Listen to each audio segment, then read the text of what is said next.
Do you like jousting knights, pints of ale, archery, and magic spells? Then it's time to don your freshest 16th century garb because this week we're going to the Ren Faire.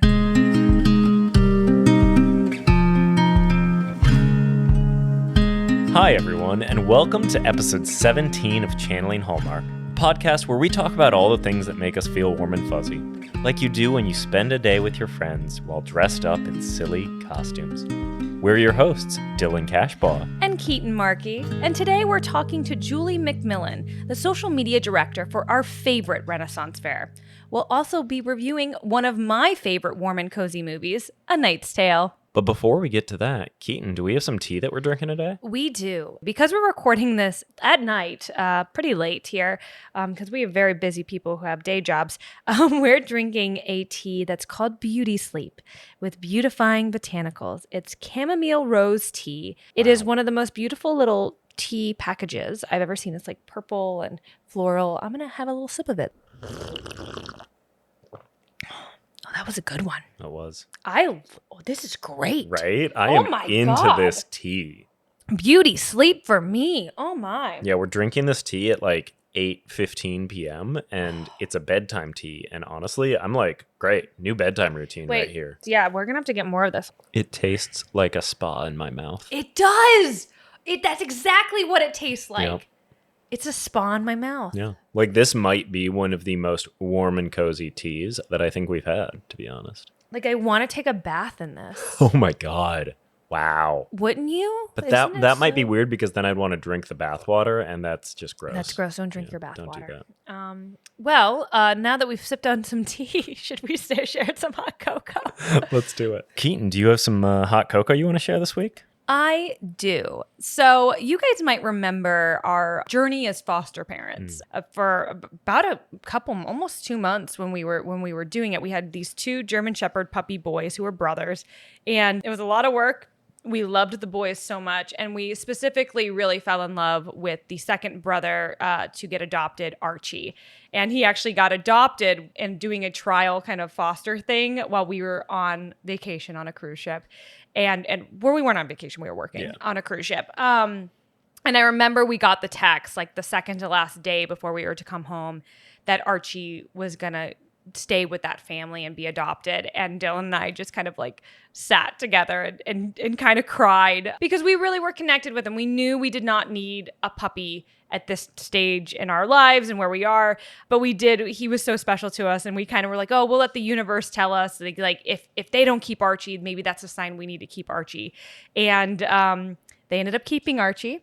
And that is where Archie was so supposed to be. And this past weekend, basically, we had to get some stuff back from Archie's new parents. And so we got to have a little meetup with Archie halfway between our homes. And Archie and Bindi got to reunite. And we just saw how wonderful of a dog Archie is growing into be and how great of a place he is. And so we're so happy for him. We're so happy for his new parents. And his name, Archie, is still staying the same. But I really loved that they did not want to name him Archibald for his full name. His actual new full name is Archimedes. Yeah. And I was like, that's so cool. What a cool dog name. But obviously Archie for short. But yeah, that gave me the warm and fuzzies. And when I think of either of those boys, Oscar or Archie, I will always get the warm and fuzzies. Yeah, they were very warm and fuzzy dogs, and they were a very warm and fuzzy part of our lives. Yeah. What's your hot cocoa for the week? So my hot cocoa is a little bit of a cheat because it's something that I haven't done yet. But when this episode releases, I will have done. And that is this weekend, I am running a 100-kilometer race, which is 62 miles in the mountains kind of near like Palmdale, Lancaster area. And this is something that I've done before. Not this particular race, but I've done other 100-kilometer and similar distance races. And it's just such a fun thing to do that I'm really excited about it. And just kind of thinking about it is something that makes me feel warm and fuzzy. But the specific thing that I want to touch on is the people who volunteer at these races and give up their time for absolutely no pay whatsoever, hang out in the mountains, usually in the heat, sometimes in the cold or the rain, whatever it is. And they're just there to make sure that I can do this silly, crazy thing that I do. They're there to refill my water bottles, hand me food that I need, see how I'm doing, grab a chair for me. The volunteers at these races are really the people that make these experiences so special and make them into something that is really warm and fuzzy for me. So just shout out to all the crazy ultra running volunteers that do something to make my world better. And another like little hot cocoa bonus for me is that he initially was going to do the 100-mile race, but instead he's doing the 100K race because he hasn't had as much time to train. And I'm very grateful for that because whenever he runs the 100 miles, I always get a lot more nervous. Yeah, this one will be very simple. Just 62 miles, probably like Very 12-ish easy. hours in the mountains. Yeah, No problem. no problem at all. Easy peasy lemon Easy squeezy. peasy. So Keaton, are you ready to talk about A Knight's Tale? Oh, you know it. Let's do it. Okay, so A Knight's Tale is the tale of a knight. Okay, I guess there's a bit more to it, but this movie is a rags to riches story about a peasant who takes on the role of a knight out of desperation. But along the way, he encounters villains, romance, and learns that being a knight might have a bit more to do with honor than just fights and glory. This 2001 movie stars Heath Ledger in one of his most loved roles. It takes a classic tale set in a time long ago and makes it feel modern and relatable. This trend of a classically set film with a modern flair continued with things like Marie Antoinette. So do you think that this blend worked effectively to make this a more fun watch? Or did it just feel like a forced attempt to market this to a modern audience? Absolutely nailed it. I mean, at least for me, in 2001, I was in middle school, and I remember seeing this movie in the theaters, and first of all, having the biggest crush on Heath Ledger. So check there. The music was so much fun. It gave me kind of a historical movie that didn't feel as graphic and warlike as a lot of other historical movies. So I felt like I could digest it better as kind of a 12-year-old girl. But it was also so funny and romantic. And it just, it truly is one of my comfort movies. And I remember having the DVD of it, and it was Heath Ledger's cute face. And I would put it on all the time, and I watched all the special features. And it's just great. I love it. Well, I definitely understand the Heath Ledger appeal because, I mean, other than, I guess, I don't know, him as the Joker, he's kind of like always absurdly attractive. Like that facial structure and those jawbones, like what the hell? Come on. And especially in this, I know, especially for you, I know Renaissance garb is kind of your thing. So I'm sure this was basically the hottest he's ever been for you. I mean, I don't know. He's pretty cute in The Patriot too. But, okay. Yeah. Well, I mean, similar kind of thing. He kind of has a really Different tragic end in that. So that one, The Patriot. Well, The Patriot's also very graphic. This was a way to enjoy Heath Ledger in a historical setting that was not as graphic as The Patriot for me. Yeah, I do appreciate that this doesn't go for the kind of gore and violence in something that is, I mean, in a lot of ways, similar to the movie Gladiator, in that it's kind of focused around these public fights that probably did get reasonably graphic. Oh, yeah. But at least I never had to cringe watching this. This would have been a movie that I would have put as definitely safe for Keaton. I don't know if we've covered that scale on this podcast yet, but safe for Keaton is a scale that is very important in our lives of knowing how graphic a movie is, and this was a safe for Keaton movie. Yeah, a lot of our friends are cinephiles, and so they all have like AMC Pass, so they see movies constantly, and they will always tell me if it's a not safe for Keaton or a safe for Keaton rating system, and then I will go see it. Now, I will say I'm really happy that we picked this movie, and I'm really happy about this review because it gives us a chance to do something that I was hoping we would be able to do sometime soon, and I think we're at that point, and that is to disagree about a movie. Because I thought A Knight's Tale was fine.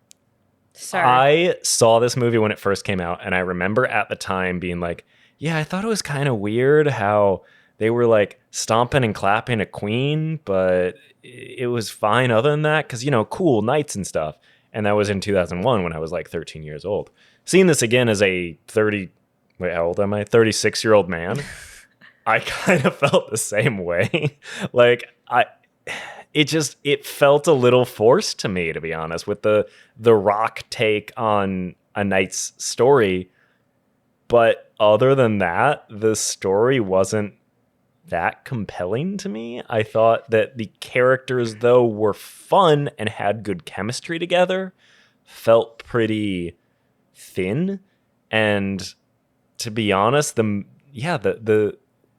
appeal of the movie of like kind of this rags to riches story, while I just think wasn't executed very well, to be honest. So I'm not a big fan of A Knight's Tale. Wow. Yeah. I'm very hurt by you. I will say the one thing that I never liked, even when I was younger, is I did not like the leading lady that Heath Ledger was pining after. And I don't know, she had something with her hair that made me so, it was like so not historically accurate. It looked like something out of like a Limited 2 magazine, but it bothered me so much. And like, I also just was like, I don't know, maybe I was just like jealous because I wanted Heath Ledger to like me, but there was something about her that I just like really didn't click with. But what made up for that is the amazing kind of ensemble that surrounds Heath Ledger. I mean, we had Alan Tudyk. Paul Bettany. Yeah. Robert Baratheon before he was Robert Baratheon. Right? And I remember thinking, and I don't know her name, the actress who played the blacksmith. Oh. Just seeing a woman as a blacksmith and a like kind of like in like a male role, hanging with the guys and being the artisan. I just thought she was so cool. So like whatever. The love interest I could care less about. What I do care about is that friendship. When you get Hey Vision and Robert Baratheon together, you get Heath Ledger's kind of groupies. That's true. And they do a great, like, that's the thing. I do think the acting in this movie is good. I just think the substance isn't there for me. And I don't know if it's because I was mostly watching this movie with reasonably fresh eyes. It had been 24 years apparently since I had seen it, and I am now an adult, so seeing movies 24 years later after they came out, sometimes they just don't hold up. But to me, it didn't connect with me. I don't know. And I love rock music. Like I was really genuinely excited for, all right, historical piece with kind of like that modern twist. But I think it was, whereas Marie Antoinette kind of only used it non-diegetically, this really made it a part of the world. Sorry, non-diegetically meaning not a part of the world. I know. I'm so sorry, but like you like. Am I getting very film schooly? Yeah, you're getting a little film spotty for me. But non-diegetically, guys, he just pulled out a SAT word on me. I apologize for my complex vernacular. Oh my god. But no, I think that like you said, Shannon Sossamon, the lead actress in it, who plays the female love interest. Yeah, what they did with her, I totally agree with you. It just did not work for me. It feels way too modern, where she's got like dyed hair and it's all like edgy in a late 90s kind of way. And it felt so weird and out of place that I think this movie could have had a really fun version of it where these knights are made to be rock stars in a way that felt natural to that world, but still had that rock star kind of vibes. And this felt like it was trying to like force it on me in a way that just did not work to me. He was still a rock star. I mean, was your heart not ripped out of your chest when his dad, his blind father, like knew he won and met his son and got to like, come on. That part did work. I do think the father-son relationship, well, all right, so here's the thing. I think the father-son relationship had a nice, satisfying ending, but it also felt like something that was kind of just thrown in for the last third of the movie. Because like his father wasn't really mentioned really much at all leading up to it, where it did feel like, oh, we gotta humanize him a little bit more, because honestly, he's kind of been a dick. So we better give him something that will make him seem like a really good guy.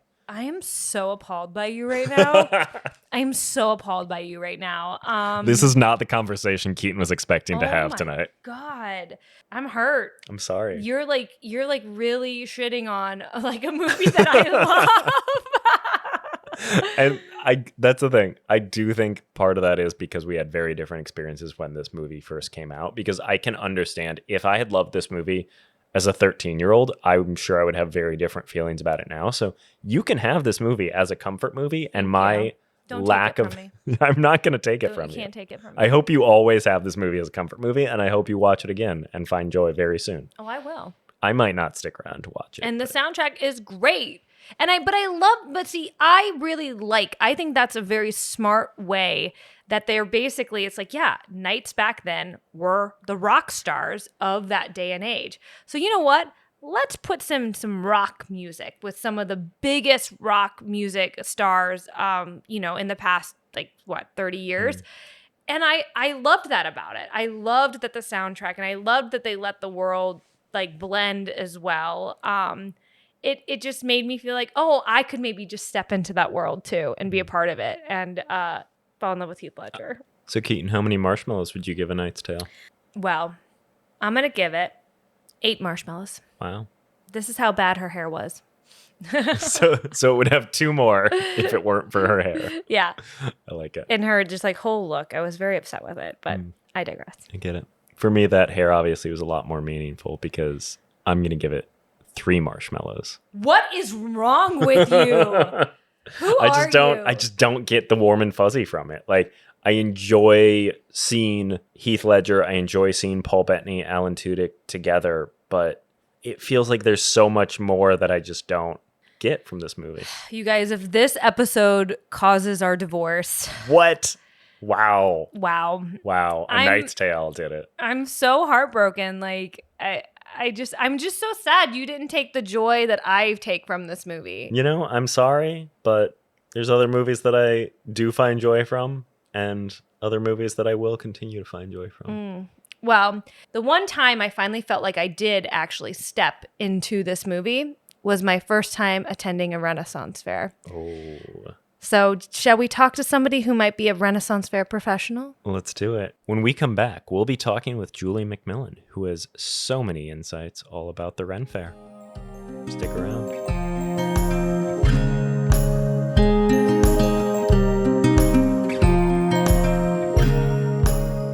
Our interview today is with Julie McMillin, the social media director for Renaissance Entertainment Productions. Basically, Julie is responsible for bringing the fun of the 16th century into this crazy new thing called social media. Julie, Ren Fair has been a big part of your life for a while now. So what is it that makes it so special and meaningful to you?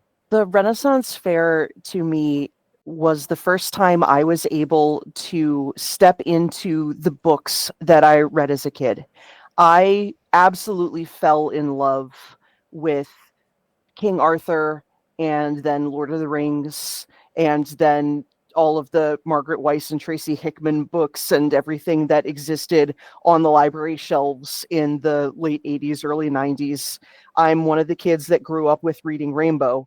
So when the episode of Reading Rainbow came on, that, LeVar Burton went to the Renaissance Fair out in California, me sitting on my parents' floor in New Jersey watching this television, just saw that, and it was like, it's real. You can step into a place where even the grown-ups still want to play pretend, like I do with my friends. And I didn't know then that I would be where I am now, but when people talk about, what's your dream job? Here I am. And I stumbled into it purely on haphazard accident. So the fair really is that place where people can play pretend. Having the ability to be in a safe, welcoming, inclusive environment where everyone is on the same page is it's something that doesn't exist almost anywhere else.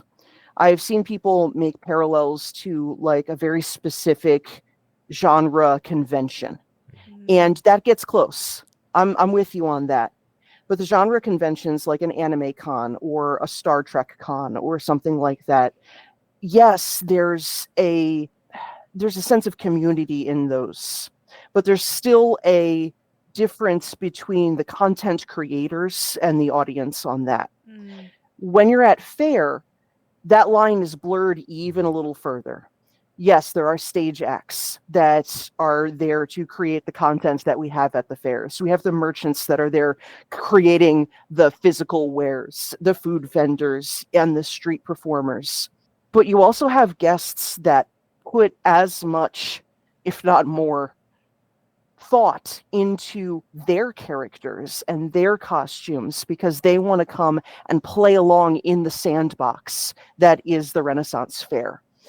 And that's welcome and encouraged. And we want you to come and play. We want you to live out your Lord of the Rings fantasy. We want you to come and have an adventure and be a big hero and save the day. And that to me is something so necessary, because where else can you go and play pretend with your friends that doesn't get you silly looks? I love that so. I literally have all the warm and fuzzies right now. You gave me goosebumps because I think you described exactly. I know why I love Ren fairs, and I remember the first time I went to the one in Los Angeles about 10 years ago. It was, oh my God, my people. Oh my God, I can be the theater kid again. I can play dress up. I can and I love at fair too that line that is blurred, because you get to interact with the people who run the whether they're selling their wares, whether they're the actors that are walking around, whether they're the knights that you're cheering for. Mm-hmm. It's such a interactive environment. Do you remember your first Ren Fair that you got to experience? I do. I have a story that I still talk about with my very first visit. So the first Ren Fair I went to was our sister show, the Bristol Renaissance Fair outside of Chicago. And I went with a very good friend of mine and a then boyfriend at the time. And it was like senior year of high school for all of us. And so I was going to go and I was going to be a fairy. And I stayed up the night before hand sewing a purple skirt because I had purple wings. And so I was going to go and we were going to have a good time. And the gates opened and it was just so overwhelming. Just the sights, the sounds, how everybody was dressed. And I walked in and I was like, oh, wow, I want to go. I see a maypole over there. I want to go see what's going on. I want to go dance. And my boyfriend at the time looked and went, is that a sword shop? And I was like, yeah, it is. And he went into that sword shop. And then I didn't see him for 20 minutes. Well, and so I'm standing outside because I don't want to go look at the swords. I want to go dance. I want to go play. I want to go, run around and frolic and be a fairy in the woods. And so I'm standing there in the lane, and I don't know, I must have had a look on my face because I hear behind me, dear lady, are you all right? And I turned around, and at the time I was like, it's the queen. It wasn't the queen, but it was a lady in full Elizabethan dress. Oh my gosh. And I said, it's my boyfriend's in the sword shop. And she puts her hands on her hips and she goes, these men, my husband does the same thing where I will lose him in the armory for time untold. But let us, you and I, talk. And we had a conversation right then and there. I don't even remember what we were talking about. I think we ended up talking about what music shows she said I should go see. So gave me recommendations on things. And when my boyfriend came out of the shop, finally, she suitably, berated him a little bit for leaving out in the street alone. And then we went on. But the fact that interaction was, one, the first thing I experienced. Two, has stuck with me for 20 some years later. That right there encapsulates everything. That's where that line blurred, because I experienced it in the first minutes of me being at the Ren Fair, where it was, even though I was a fantasy creature straight out the 21st century, that lady from the 16th century made that bridge and that connection, in that the human experience hasn't changed in these 500 years, basically. And that we can still relate to one another and still find humanity, even as we're looking into the distant past. And that opened up so much for me, because it made history about people again, and not just names in a book. And it allowed me to connect and still find fun, because I'm not there studying battles and who ruled what and who stole what, et cetera, et cetera. These were real people that were just trying to live their lives and do the best they could back then. And so am I. And what can I learn from that? And man, you learn a whole host of things while trying to recreate history that applies in modern life in ways that you never dreamed possible. I love that you're also like referencing that, if it is recreating history, but I will say Keaton probably can tell what is Elizabethan versus medieval versus Regency. I have no idea what any of that is. Yes, I'm a very big history buff. But Mhm. I know fantasy, and like the fact that it takes these things that are these historical elements, but also if you are just looking for that kind of fantasy world where, like you said, your book dreams can become realities, you have that too. And it's in this wonderful place that kind of mixes it all together.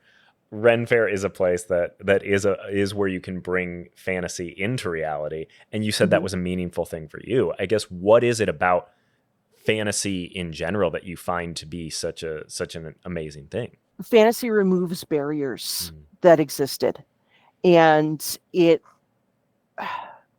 is a way for us to more easily insert ourselves into scenarios, because were there knights on horseback that were ladies? More and more history we uncover says yes, but the popular mythos and the modern take on it is no. But with a fantasy outlook on things, we can erase all of that. And if you want to be a lady knight, you can be a lady knight. The history side of things was that women did own property. Women did read and write back then. Queen Elizabeth was the queen in her own right. She did not have a king.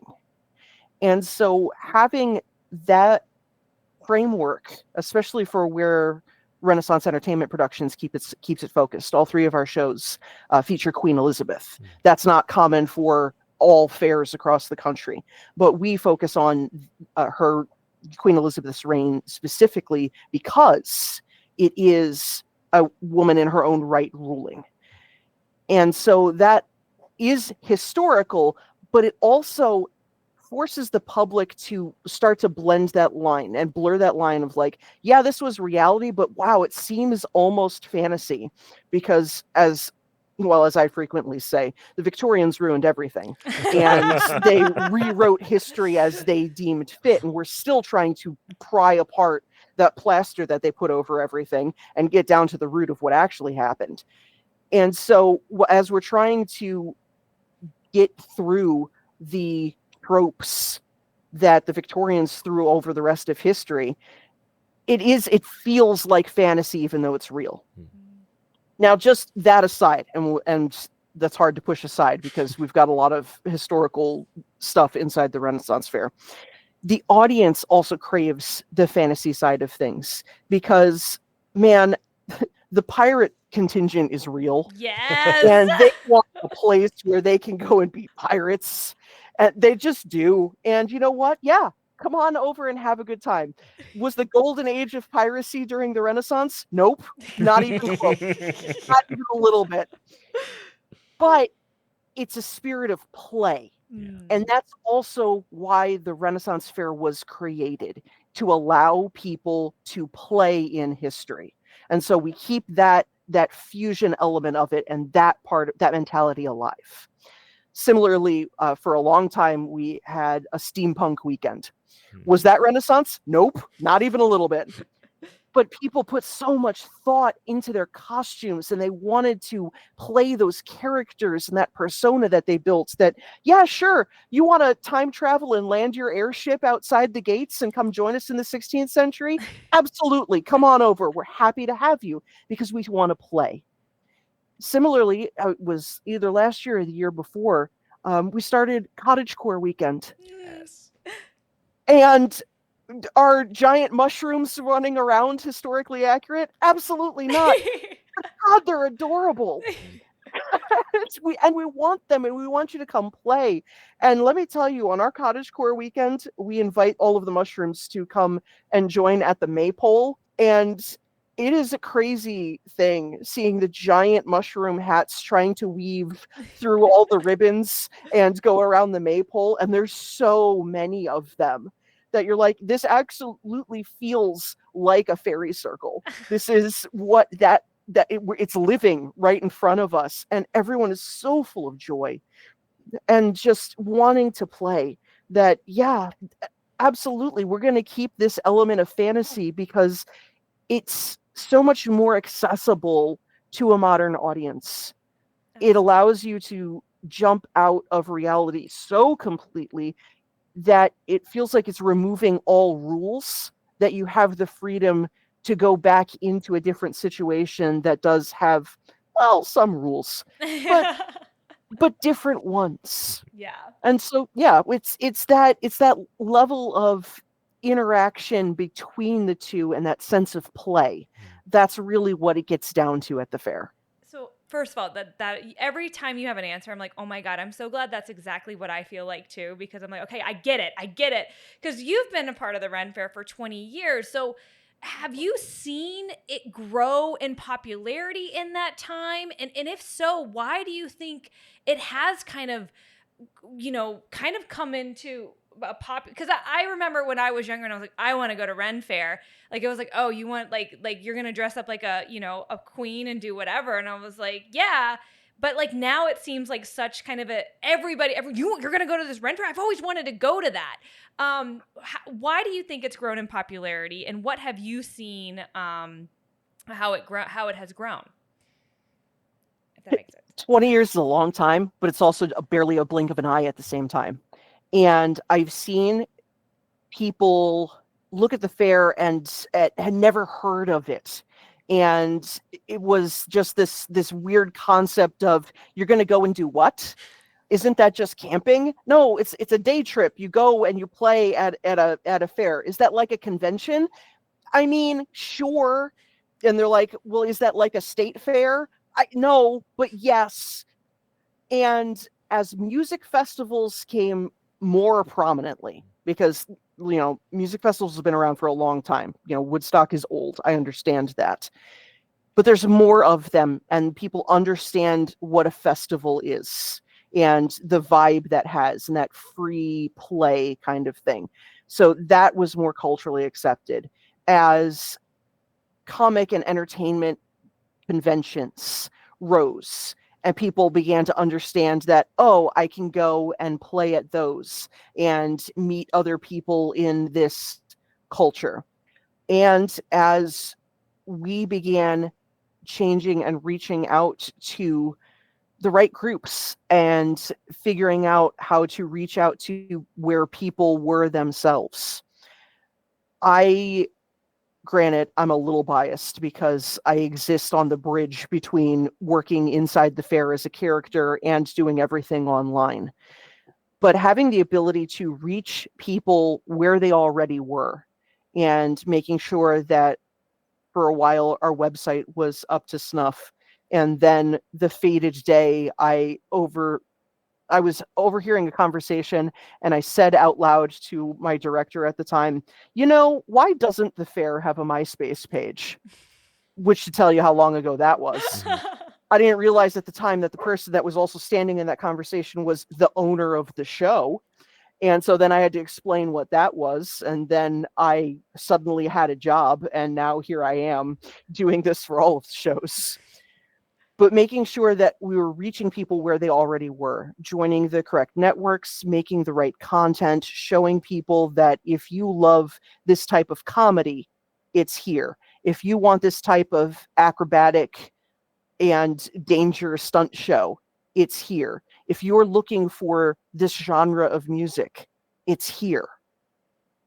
If you're looking for a family adventure, that's here as well. If you're looking to go on a bachelorette party and have a wild time, that's here as well. And making sure that we were sending the correct message to the right people. I've seen my inbox, the fair's inbox, just explode with people asking questions. And every time someone comes in and makes a short form video or a long form video and share that out to the world, they're telling their friends and their friends. And the fair was founded on word of mouth, and it continues to thrive because of word of mouth. The community and the people really embody the like calls to like kind of aspect. And I'm happy for that, because it means that we've got the right people that want to come and have a good time. Yeah, I will say, I feel like I have been to Ren Fair with a variety of people and talked to a variety of people at Ren Fair. I don't know anyone that has been to Ren Fair and not wanted to go again. It seems like everybody has such a good time there. So great job with putting on Yeah, you're that killing event. it. Well, because as somebody who I've probably gone now the last 10 years, and again, and every year I try to bring somebody new and like bring them into our little like cult.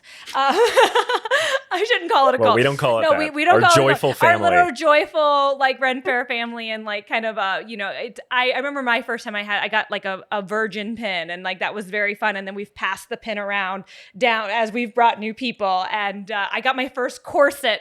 I remember when I got fitted for my first corset at Ren Fair, and that was such a big deal. But what is your advice for somebody going to Ren Fair for the first time? Comfortable shoes.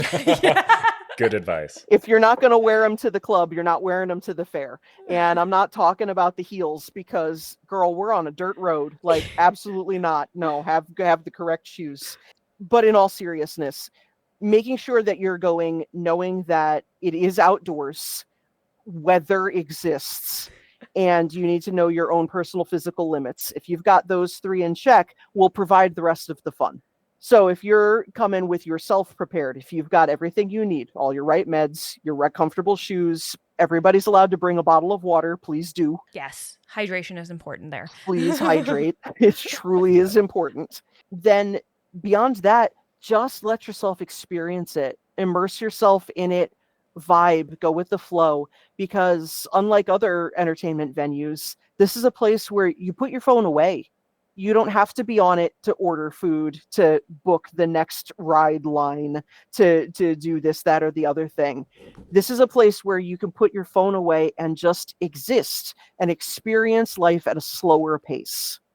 Because in the 16th century, man, they didn't even use brief sentences when they spoke with one another. One of the things you learn when you're learning the language of the time as an actor is that why use 3 words when you can use 17? Things move slower, and the language takes its time. You really use that. The costuming at the time also makes you move slower, because Elizabethan England was in basically an ice age. That's why there's so many layers there. It's to keep you warm. Well, that's not going to really work when we're outdoors and the temperatures climb into the triple digits. So, we do take some liberties with that and make sure everybody is safe. But we're going to move slower. And you can too.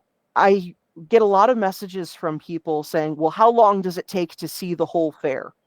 Days is the answer, because we have 12 different performance areas, and we put up more entertainment onto the stages alone than you can see in 3 days.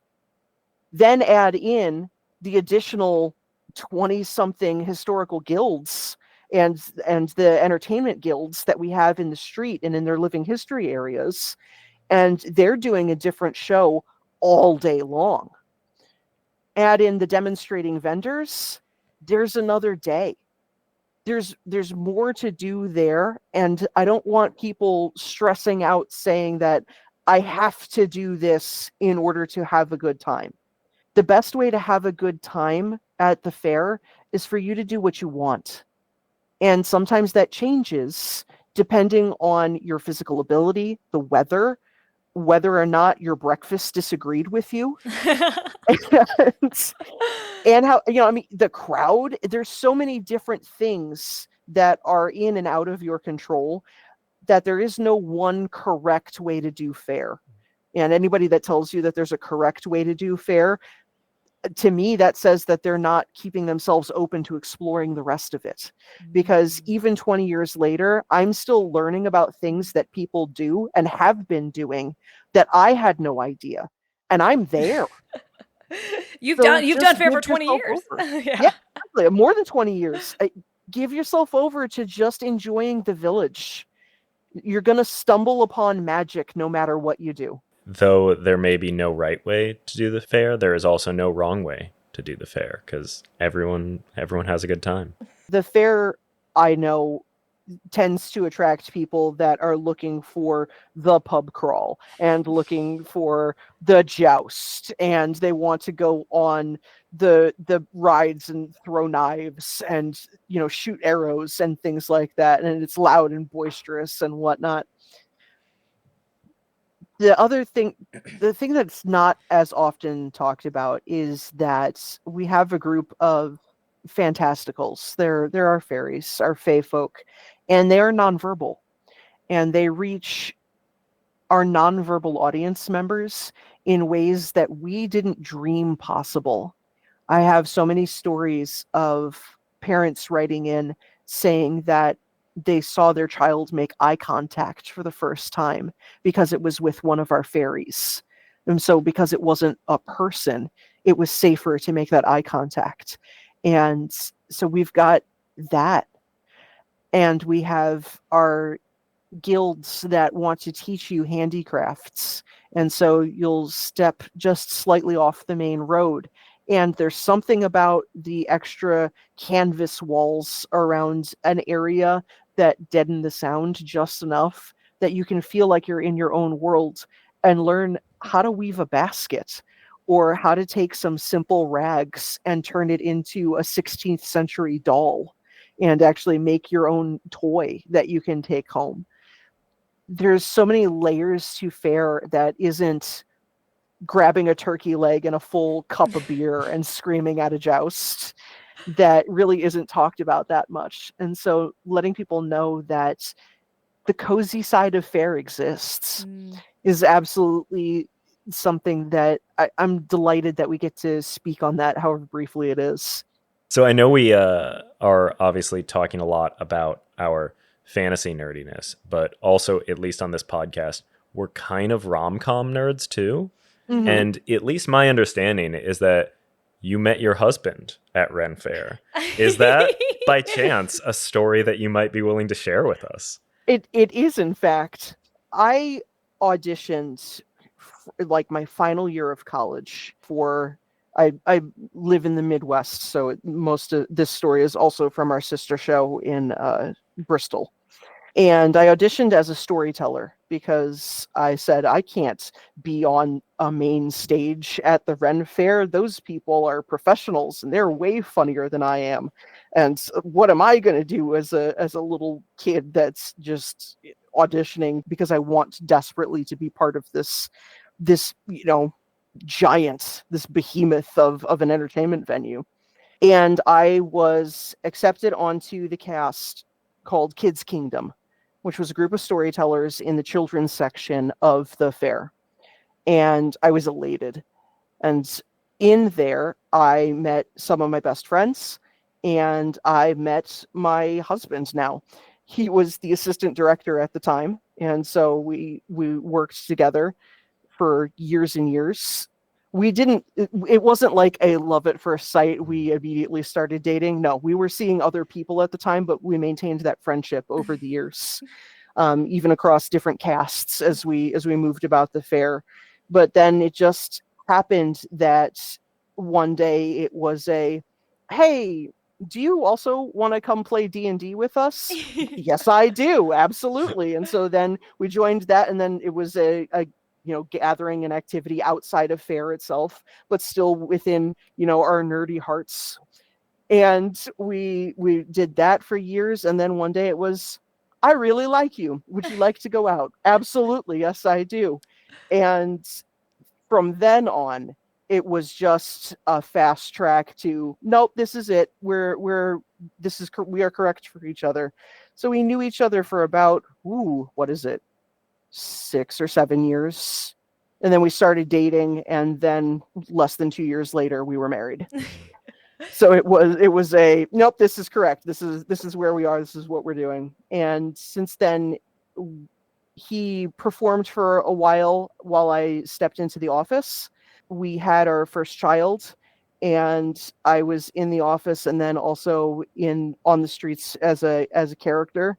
And so he would occasionally arrive with a baby, and a baby wearing Renaissance costuming. my Let me tell you, gosh. that is a God. photo op.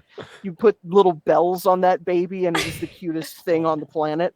So if you want to meet the love of your life, you have to go to Ren Fair. You I have think to that's go the to Ren takeaway Fair. here. You That's the way to to. go. Obviously. Absolutely. So we do something on the show we call our hot cocoa, and it's Mhm. basically sharing a something recently, whether it was a moment you had, an interaction, something you saw on social media, something you did, anything like that that gave you that warm and fuzzy feeling that the Renaissance Fair kind of gives you.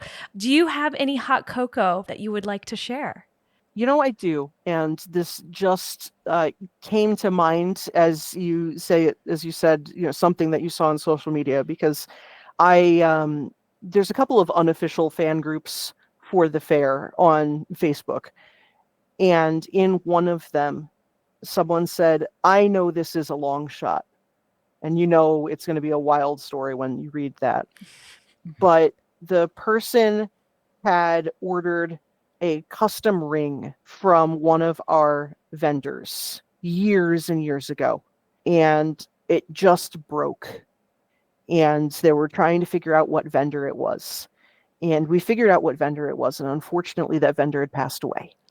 But one of the other people in that group said, that person was my teacher, and I haven't done it in a long time, but I would love to attempt to recraft the ring. I'm not going to take what you have and try to repair it, because I'm not going to do that.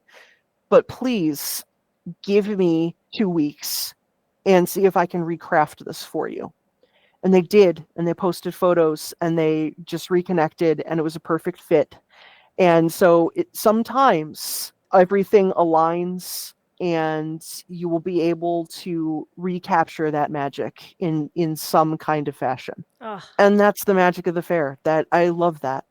I just got Yeah. goosebumps. I But know. I think this is one thing like we haven't like touched on is the shopping and the artisans at the fair is incredible. I like literally when we go into the fair, we're like, okay, what's our budget? Yeah. Like we're allowed to get X one thing to add to our costume. And we one always thing. go over We because the always go over. craftsmanship is just so impressive there. It's wild how talented the people are. And at everybody these. is so willing to talk to you about their art and like and help you, and it's just it truly, everybody is so kind, and that stories like that, that's probably just one small story of like what probably over however many years fair has been going on for.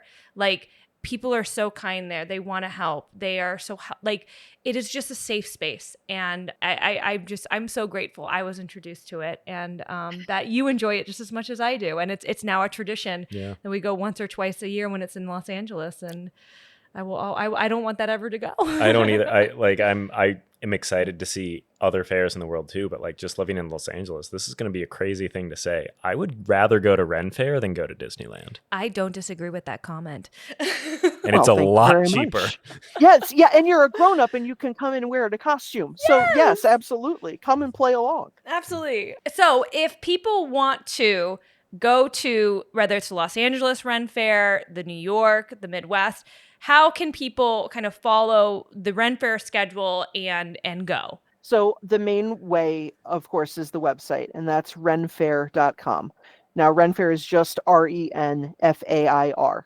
I know everybody wants to put the E at the end of Ren Fair because that's how the name is, but that's not what the website is. The website is just Ren Fair.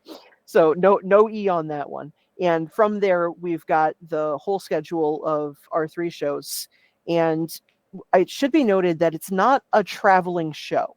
While the one in Irwindale is in a federal/state park in the Santa Fe Dam Recreation Area. And so it is like Brigadoon, it just kind of appears one day, and then you have a fair, and then it disappears and goes away. Our other 2 shows outside of Chicago and outside of New York, those are permanent sites.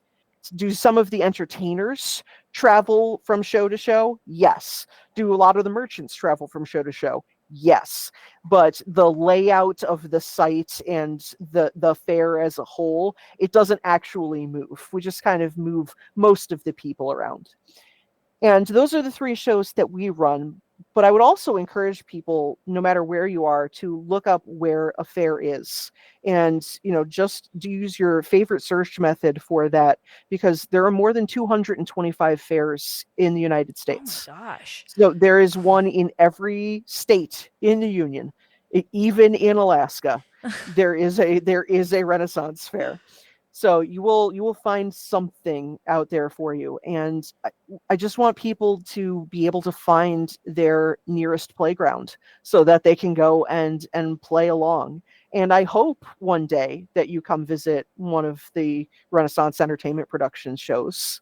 But if we're too far away, then go to the one that's closest to you. Go have a good time. But if you are in LA, you should come to the spring show and come to the Renaissance Pleasure Fair in Irwindale, California in April and May. That's what we're going to do in Yeah. 2 weeks? 2 weeks. Yeah. A week and a 2 weeks? half. Yeah. Week and a half. Week and a half That's we'll true. be there. Yeah. And we'll probably go more than once. Thank you so much for coming on. If anyone listening happens to go to Ren Fair in Chicago, hopefully they run into you. They will. I'm part of the live action role playing that exists at our Chicago show called RenQuest. Ooh. And so if you're looking for adventures and to be a big hero and go out and save the day and save the town, you will absolutely find me there giving quests. So you can save the day, you can find true love, you can do everything at Ren Fair. Get the warm and cozies. It's going to be great. Absolutely. That was our conversation with Julie McMillin, and that was episode 17 of Channeling Hallmark. If you liked it, make sure that you subscribe so you don't miss any episodes, and leave a rating or review while you're at it. Keaton, what else should people do? Well, if you want to follow us and keep up with all things Channeling Hallmark, you can follow us across all social media platforms at Channeling Hallmark. We're on Instagram, YouTube, Blue Sky, and you can follow us each individually on Instagram, Keaton at Keaton Markey and Dylan at DP Cashball. And also Dylan actually updates his Letterboxd. So where can they find you on Letterboxd, Dylan? Oddly enough, on Letterboxd, I'm also at DP Cashball. Wow. What did you give this on Letterboxd? You're going to have to check out my Letterboxd to find out. Ooh, there's a little tease for you. But also just really want to note that, follow us on YouTube. That's where we're posting short little videos every week, clips from the episodes, and some other just fun, cozy content. So follow us there, and don't forget to channel Hallmark in your life. Stay cozy, y'all. Bye-bye.